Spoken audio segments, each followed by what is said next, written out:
Hi guys, welcome back to the Sicilian Revival. My name is Chris, aka Big Will, and today we just have the one league game for you away against Vicenza. And the main part of today's episode is our January transfer window. It has been mental, if truth be told. We've done a lot more signings than I thought we would, and we've also offloaded one or two players as well. Since you were last with us, our unbeaten run has come to an end. We managed a really good result against Hellas Verona in the Cup. They went down to 10 men quite early and we won by 5 goals to 1. However, we then lost two league games in a row, both of which were by 2 goals to 0, away against Crotone, against whom we were the better side, and then we got thoroughly beaten by Bologna by 2 goals to 0 at home. We then played Inter Milan away in the Cup third round. As suspected, we also lost against them as well. It should have been by a lot more, but just a 1-0 defeat there.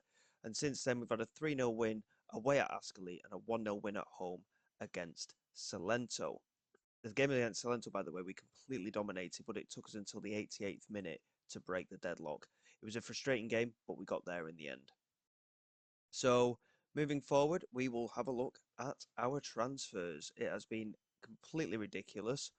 And overall now, this season we've spent 11.25 million pounds, but we have received 13.5 million pounds. So we're still on just over £2 million worth of profit in relation to transfers. So we'll start off with the outgoings. Tobias Jensen left for Valladolid for £1.8 million. We brought him in on a free transfer at the start of this season. He didn't really feature too much, so we've allowed him to leave. Marco Bettini, a fan favourite at the club, really. He was in and out of the team, never really got going. We've sold him to Alicante for £2 million. Couple of loan moves for Benedetti, who has shown glimpses of quality, to be fair, for us this season, but he has gone out on loan until the end of the campaign. Likewise, Arthur Giroud, not really broken into the first team from our point of view. He's gone out on loan to Bastia, respectively. And then a couple of reserve players. Ulrich Schiel, his loan spell was coming to an end and he's not really improved with being out on loan, so we let him go very cheaply, £82,000. Likewise, James Jacobson, again, he just didn't improve. It was quite unfortunate, really. I was quite excited about him at first, but he has left for £100,000. He was out of contract at the end of the season, so I think we did well to get 100,000 for him, in all honesty. And then we go to the incomings. As I said, very busy considering the circumstances, but very, very happy with the players we brought in. The first one was Riccardo Di Francesco. We managed to bring him in from Bologna for £900,000. He's an attacking midfielder slash striker, 19-year-old Italian as well. I tried to focus on getting Italian players in. We've managed to get a few, and we'll go into them obviously as we go. But really good young prospect, 5'11", good amount of pace on him, decent finisher, quite an exciting type of player, plenty of flair in his game and good teamwork and technique. Hopefully, he will break his way into the side in the near future. Abdulaziz Gambo, we managed to bring him in from Charlton Athletic for £650,000. The Irish left back is very good. He is exceptional, if truth be told. Very good physical attributes, a good amount of pace, very good crossing ability, great mental attributes. His defensive attributes aren't the best, I must admit. But as a wing back, he could definitely come good for us. With a name like Abdulaziz, doesn't really strike you as Irish, does he? But it is what it is.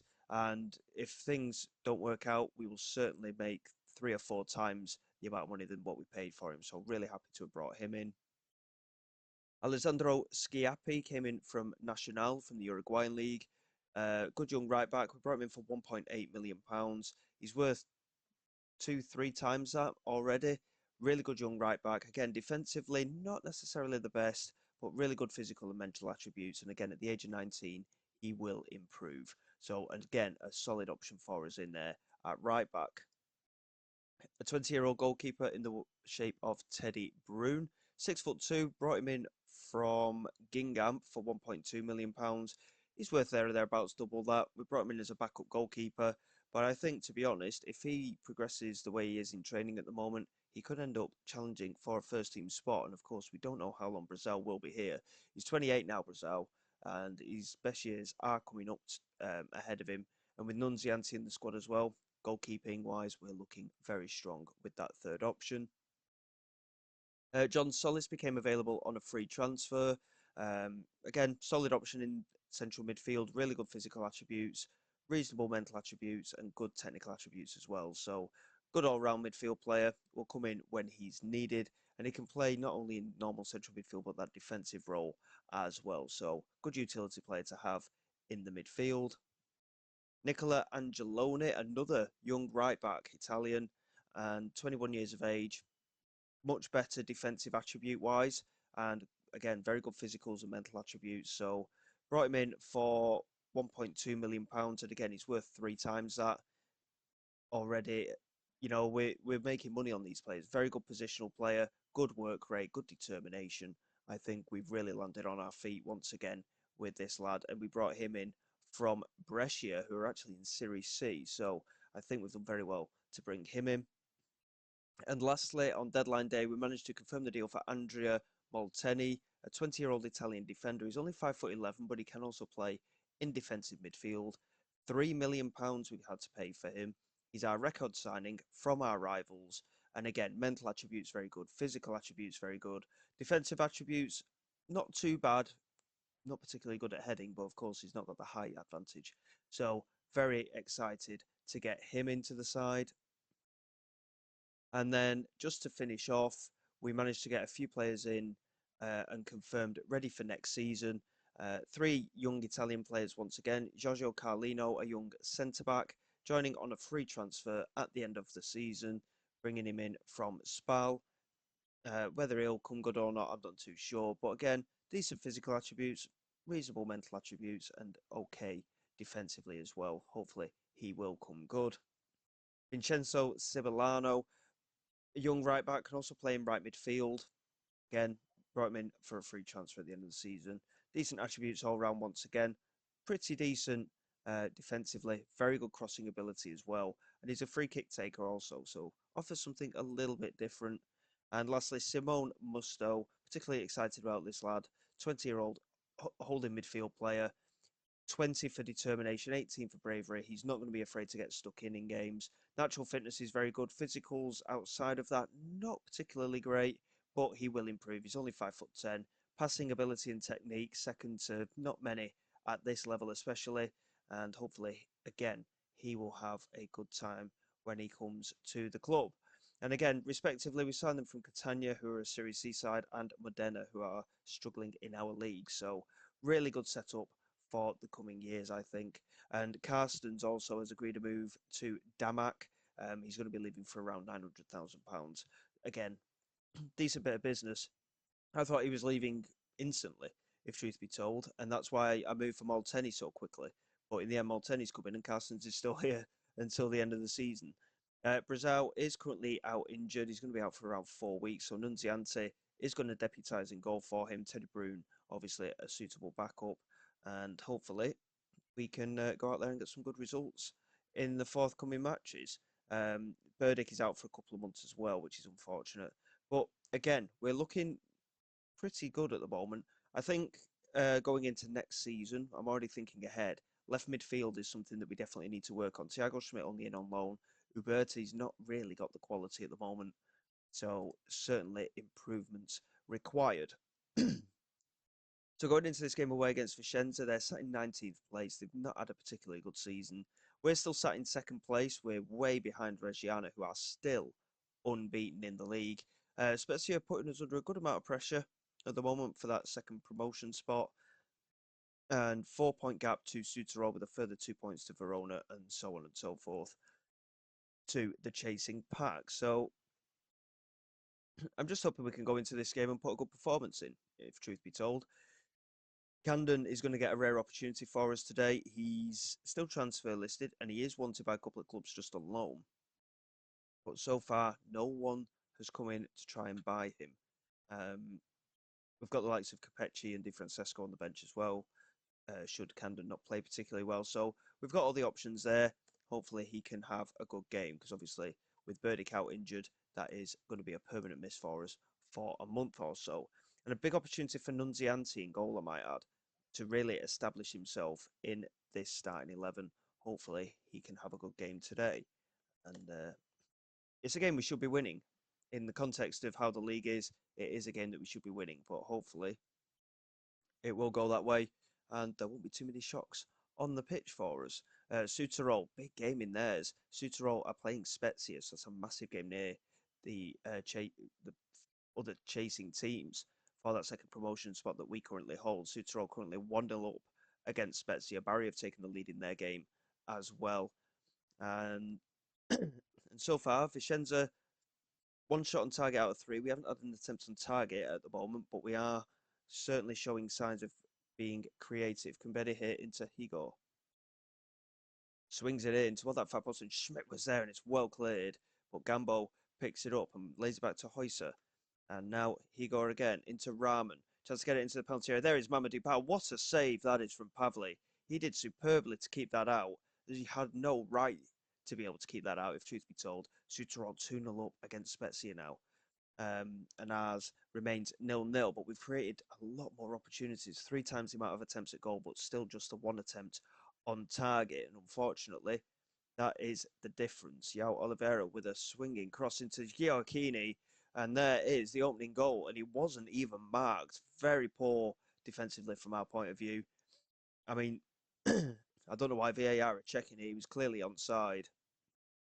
And disappointingly, we found ourselves behind, and we will really get stuck into the lads. And Rahman recently not had the best of performances. He's really struggling for form at the moment. And Thiago Schmidt's not been too much better either, but he has been a creative force this season with 10 assists. We're going to demand more, and hopefully we can find a way to get ahead. I mean, they've had 2 attempts on target out of 4 Vicenza. They still hold the lead. 6 shots on target now out of 15 attempts at goal. And still, we can't break the deadlock. We're going to demand more again. And I'm just going to pause there because this is unbelievable. It really is absolutely madness at the moment. We're probably going to take Camden off. We'll go to 2 forwards, and we'll probably get Malakar on for Camden. And we'll push Rahman and Schmidt further forward.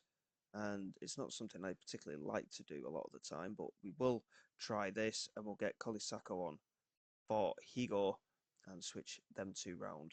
And have Hoist as the deep line playmaker. So we're really going all out attacking now. We've deserved to win this game, there's no doubt about it.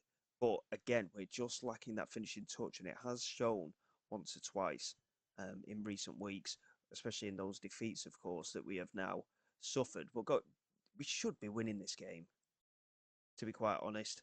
And hopefully we can find a way to get an equaliser. Sacco trying to find Rahman. It's cleared away. Gioacchini couldn't beat Verratti, and Heusser picks it up into Ross. And now Gambo plays it forward. Schmidt was probably offside there, but the clearance was made. And Gambo swings it in. Mamadou Ba was there. It's come to Schmidt. And there is Malakar. And it's a rare goal for him. It's only his 3rd of the season. Albeit it is a rare opportunity for him to get into the side today. We have got a very much deserved equaliser, and who knows, hopefully, and deservedly so, we should be able to push on and hopefully try and get the win here. It would be deserved. We've completely dominated proceedings today. It's just unfortunate that defensively we switched off. And we're going to demand a little bit more from the team once again in these last few moments. 4 shots on target out of 7 for Vicenza, 7 from 19 from ourselves, and that is 2 points dropped. It's a shocking result from our point of view, really. Good performances, but again, wasting opportunities in front of goal, and it seems to be, unfortunately, becoming a bit of a regularity. We're starting to really struggle for goals. We did well in that 3-0 win against Ascoli, but 88th minute against Salento, it took us that long to get the goal. And again, it was a game that we really dominated, and we should have done better today as well. Certainly should have got the 3 points and scored at least 3 or 4 chances. But Malakar managing to get that late equaliser, so we have managed to get ourselves a point today. But certainly improvements needed. And going into the games ahead, we've got the likes of Reggiana, who of course remain unbeaten, and then Crotone at home, who beat us last time out. We're probably going to come back for... Let's have a look and see how many fixtures we've got. I'm just trying to work it out a little bit. will probably. I mean, Reggiana's a big game, but they're flying. They really are flying in the league at the moment. Um, we'll probably come back for Barry and Sutero. I might change them around a little bit. I need to just remember what we've done in previous episodes, but we're looking at around the start of March for coming back, and hopefully we can get some more wins on the board and keep the pressure on for that second promotion spot. So until next time, guys, thank you very much for your support. Please like, subscribe to the channel. It is all greatly appreciated. I will see you all next time. This is Big Will, signing away.